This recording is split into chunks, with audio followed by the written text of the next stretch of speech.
Hola, queridos estudiantes, queridos amigos. Vamos a ver hoy otro tema de Kierkegaard. En esta ocasión, el tema ¿es Kierkegaard existencialista?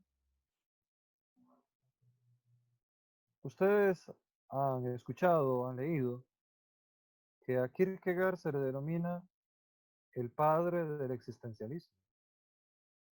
También habrán escuchado, habrán leído, que se le puede considerar, si no el padre, uno de los padres del existencialismo. Uno de los padres junto con Schopenhauer, Nietzsche, Heidegger, uno de los padres. Entonces, lo que tratamos de hacer el día de hoy es aclarar si efectivamente Kierkegaard es padre del existencialismo. Y si lo fuera, ¿en qué sentido? Y si no lo fuera, ¿por qué? Muy bien. Para empezar, recordemos que Kierkegaard está en los primeros 55 años del siglo XIX.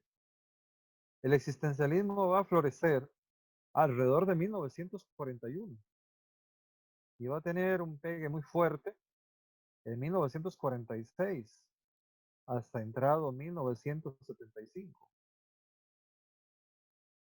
Quiere decir que si Kierkegaard es el padre del existencialismo, ha pasado una serie de años, unas ciertas décadas, donde Kierkegaard estuvo como aplastado por el peso de la indiferencia y del olvido. Entonces, para responder a esta pregunta, tal vez lo mejor es no retraernos tanto a Kierkegaard, sino encontrar qué es el existencialismo y qué características tiene esta filosofía, y hacerlo con sinceridad para descubrir efectivamente si Kierkegaard es existencialista, número uno, y si se puede considerar el padre del existencialismo, o uno de los padres del existencialismo. Porque pareciera que entonces el reto es también, ya que lo estamos haciendo con Kierkegaard, hacerlo con Dostoyevsky, con Schopenhauer, y con Nietzsche, y con Heidegger. Muy bien. Entonces, dichas estas puntos de partida, aclaremos el punto de referencia que es el existencialismo. El existencialismo como movimiento aparece en el periodo entre guerras, la Primera Guerra Mundial y la Segunda Guerra Mundial. O sea, entre 1918 y 1934, 35, 38. En esa instancia, entre 1918 y 1938.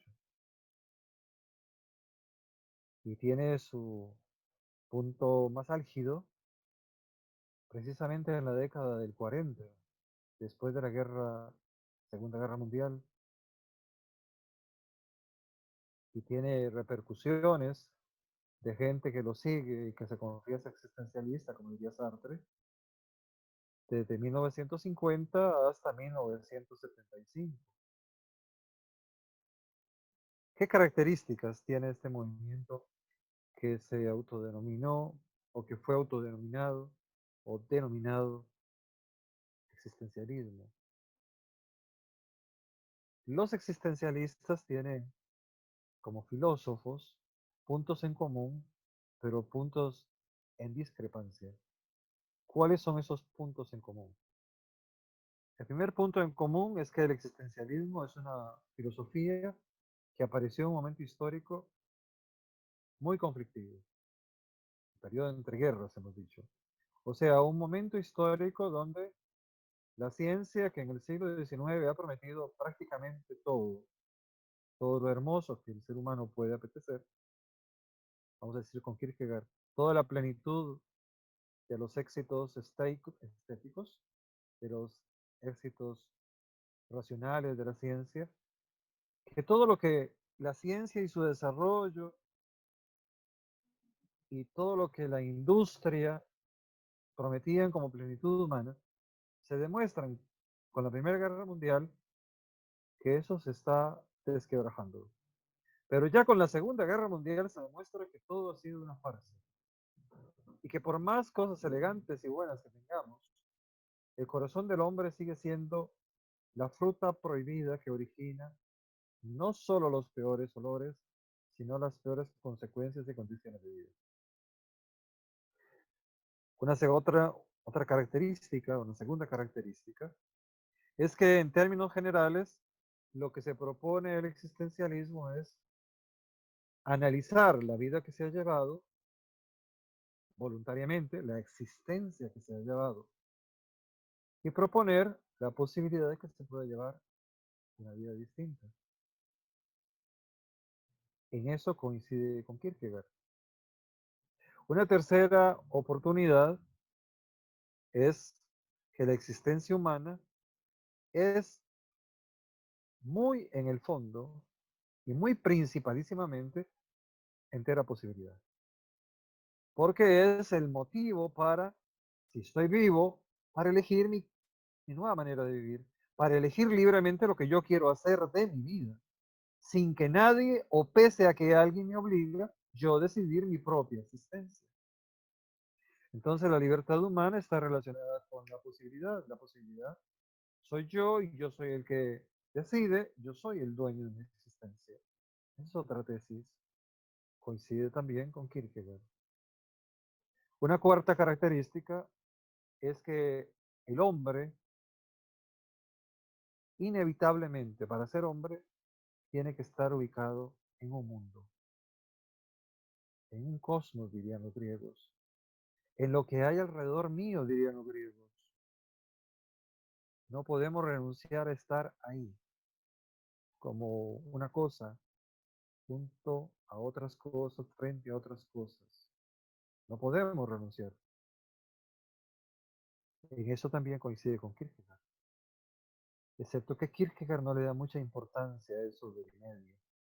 Yo puedo estar en el medio y superar al medio. Porque en el fondo es un pensamiento religioso. Cristo me escogió, por eso estoy fuera del mundo, aunque estoy dentro del mundo.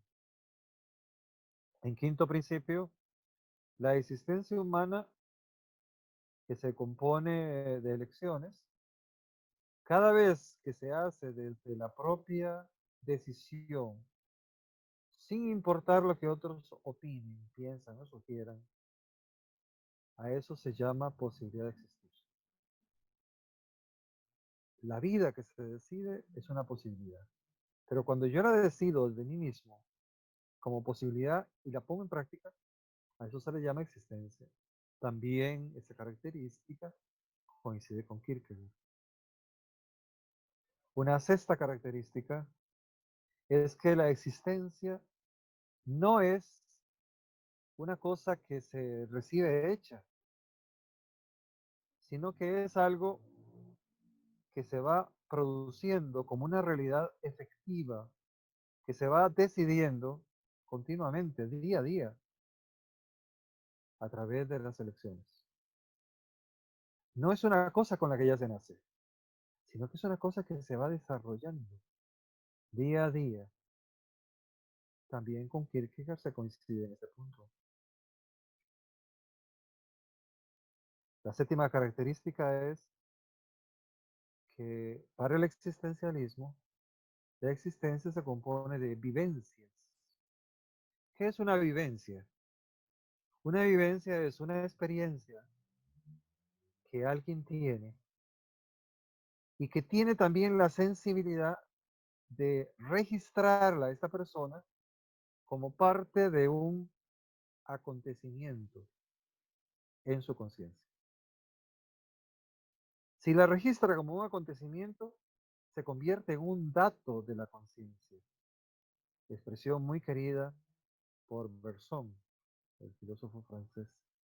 Se convierte en un dato de conciencia, en un elemento de conciencia, en un elemento que no es solo la experiencia que se recuerda, sino la experiencia que se vivencia, precisamente vivencia, o sea, que se actualiza como aquella que se vivió en un instante específico y que se sigue reviviendo, revivir cuando la voluntad y la libertad lo quieren. Y entonces yo puedo recordar a una persona que conocí en el año 2000 y la puedo seguir queriendo y puedo quererla ver otra vez. Y recuerdo momentos muy agradables y también momentos muy dolorosos, pero siento la alegría, el gozo y el agradecimiento con Dios y con ella de haber tenido esa experiencia. Eso es tener una vivencia. La vivencia se puede revivir, volver a vivirla. Ahí en el interior de la conciencia, de ese yo existente. También ahí se coincide con Kierkegaard. Recuerden que Kierkegaard se atormenta, dice, cuando habla del angustiado y del que experimenta la conciencia de pecado en la enfermedad mortal, también el hombre se atormenta cuando sabe y recapacita que su vida no ha sido la plenitud que él quería, ni que ha obtenido de las cosas que él decidió todo el fruto que él creyó alguna vez alcanzar por realizar esa acción. Y ahí viene el arrepentimiento. Y de ahí viene la necesidad de volver a experimentar, o con palabras de Kierkegaard, a recrear como un artista otra vez nuestra propia vida. También ahí entonces se coincide con Kierkegaard. Y un octavo punto, el hombre para el existencialismo es plena y pura subjetividad. Pura significa que no necesita de la experiencia de todos los días para encontrar que él es la subjetividad. Esto es muy fuerte, esto es ontológico. Yo como ser humano no necesito de que me diga alguien de fuera que yo existo para darme cuenta que yo existo, por muy respetable que sea esa afirmación que alguien me concede. Yo no necesito de darme cuenta que me digan por otros que estoy triste para saber que yo estoy triste, que estoy feliz para saber que yo estoy feliz. Yo lo vivo sin que nadie me lo diga. El hombre es pura y completa subjetividad porque dentro de sí mismo existe la posibilidad de la conciencia, del darse cuenta de sí mismo, de todo cuanto está viviendo y de experimentarlo más allá de la razón. Se experimenta con las emociones, con los dolores, con las experiencias que aunque ya pasaron, se vuelven precisamente a revivir. Entonces, porque soy subjetividad, puedo revivir el tiempo y conservo, como diría Bersón, como una fotografía en mi mente, en mi espíritu, en mi intuición, que es algo más que la razón, conservo la huella de lo que viví. No solo la huella, sino la sensación interior. Y con Kierkegaard, la angustia, el temor, el temblor, el vértigo, la enfermedad mortal de la desesperación, la paradoja, la melancolía de esa experiencia vivida que algún día experimenté. El octavo punto es que el ser humano y el mundo es una unidad que está compuesta de unos seres particulares y todos los existencialistas se refieren a estos particulares. Los pueden llamar los otros, los demás, la gente, como usted diga ser, la masa,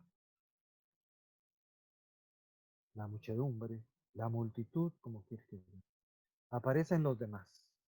Cuando el hombre se da cuenta que está en el mundo, también se da cuenta que en ese mundo hay una parte integrante que se llaman los demás, los otros, y que esos otros, tarde o temprano, tienen contacto con uno, y que uno tiene que confesarse a sí mismo que lo tienen para bien o para mal, así de triste, y que a eso se le llama coexistencia, porque precisamente las diferentes vidas son coetáneas y contemporáneas, a experiencias comunes y a maneras de reaccionar socialmente comunes. Kierkegaard, a diferencia de algunos de ellos, considera que la multitud es un mal y que nada positivo se logra entre la multitud. Eso se debe a que Kierkegaard es muy cristiano. Es un cristiano moravo, tradicionalista, luterano, que considera que los demás se acercan al pecado y que el aislamiento, aunque sea muy doloroso, nos aleja de las posibilidades del pecado. Es aquel principio católico también, antiguo, que decía, si quieres ser santo, aléjate de las condiciones de pecar y de las personas. Recuerda que Dios está cerca de ti y consérvate puro en tu corazón. Alejarse de los demás, porque los demás de alguna forma son una contravención al progreso espiritual. En un décimo lugar, la característica de que esta filosofía existencialista se proclama como opuesta a filosofías tradicionales. Llamemos filosofías tradicionales al aristotelismo, tomismo, al realismo cristiano. No tiene nada que ver con Dios, no tiene nada que ver con una definición cristiana de la vida, sino con una asunción metafísica, ontológica, de la realidad del hombre como ser desamparado, como ser que no tiene esencia y sí un proyecto que realizar. En ese punto ya Kierkegaard no coincide totalmente. Y es una filosofía también que se opone al idealismo, por ejemplo, platónico, donde se busca un proceso de espiritualización, porque esa realidad interior que hay que perfeccionar es más fuerte y más evidente y más verdadera, y es esencial, es por esencia metafísica que está en el hombre. Para el existencialismo, en términos generales, la esencia no precede a la existencia, sino que la esencia es lo que el hombre se va constituyendo desde sus decisiones.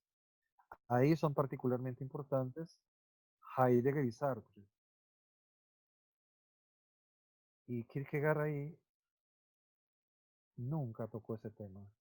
No se acerca a ese tema, porque Kierkegaard es creyente, porque Kierkegaard se dio la oportunidad de la paradoja, y porque ya con solo leer un poquito el concepto de la angustia y leerse la enfermedad mortal, se ha dado cuenta que el hombre tiene espíritu y lo ha descubierto y es toda una fenomenología del espíritu cristiano la que está encerrada en la enfermedad mortal.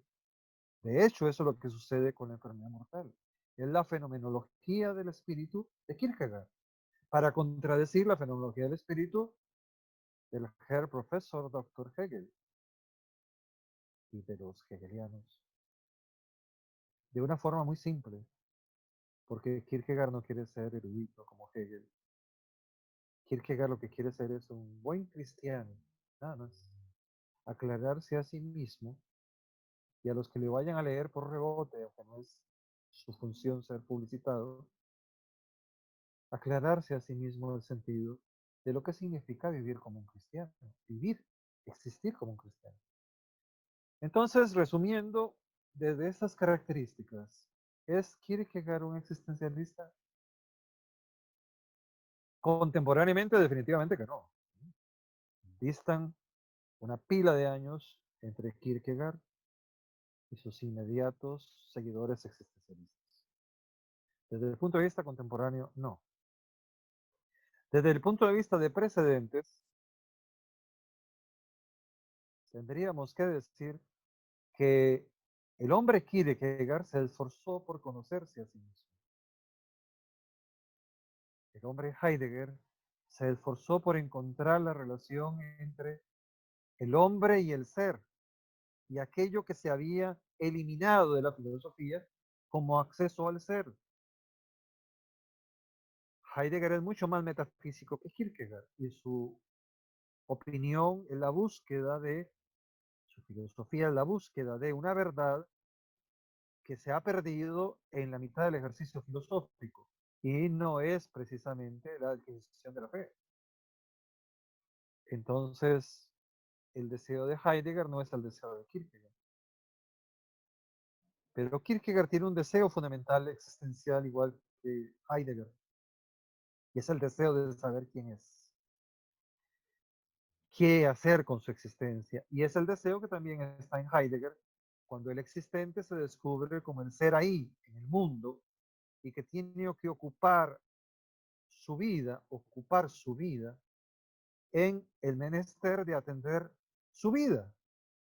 Ese es su menester, atender su vida para construir su historia, asumir su historicidad como un ente temporal, que es lo único que puede hacer desde su libertad y su razón. Es lo único. Y estará azotado por la crisis. Ahí coincide también con los planteamientos de Kierkegaard. Habrá una emoción que lo azota. Y la convivencia con los otros, diferencia con Kierkegaard, será preciosa para establecer nexos de una sociedad ideal, duradera y humana de unos para con otros.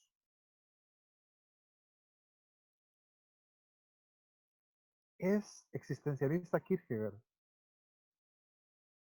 cuando apela a que la existencia se tiene que formar por propia decisión. Cuando apela a que hay algo dentro de nosotros que es inevitablemente necesario asumir. Nadie vive una vida dada. La vida que vive es una vida que se hace en el mejor de los casos por decisión. Y en la mayoría de los casos, critica Kierkegaard en el diario, la gente, la multitud, lo hace por tradición o por inercia. Y dice inercia newtoniana, dejarse ir por lo que los demás dicen, dejarse no hacer porque los demás no hacen. Inercia newtoniana. Y esa forma de ser es contraproducente para la voluntad que quiere Kierkegaard tener en el existente cristiano, sobre todo, en el existente que se decide por su propia forma de vida, estilo de vida, estilo de existencia. En esa medida, Kierkegaard es precursor de los existencialistas, pero no en la medida en que en él están todas las categorías bien retratadas, porque hay categorías que tiene Kierkegaard que no tienen los demás. El fideísmo leal, el fideísmo atormentado, el fideísmo de carga protestante. Avanciano es católico.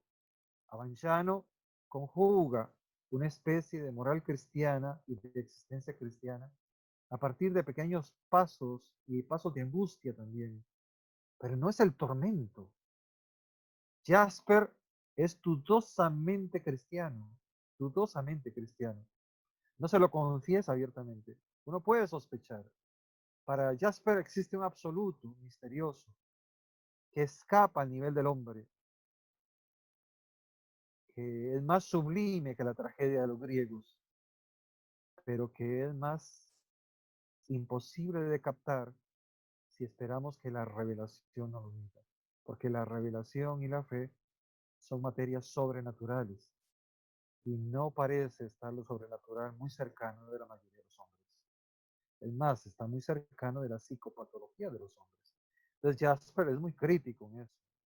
No es Kierkegaard. Si en algo se parecen, en eso son precisamente existencialistas.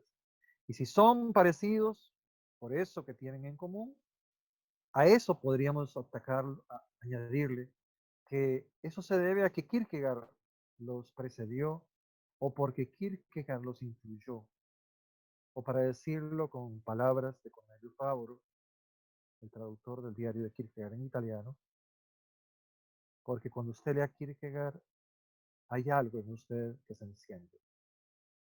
Hay un chispazo de provocación. Y solo hay que tener la vivencia personal, decía Cornelio Fabro, para electrizarse, para chispearse y entonar con la misma experiencia de vida que tenía Kierkegaard. Por eso, Michel Federico Sciacca, cuando analiza a Heidegger, tiene una afirmación muy interesante.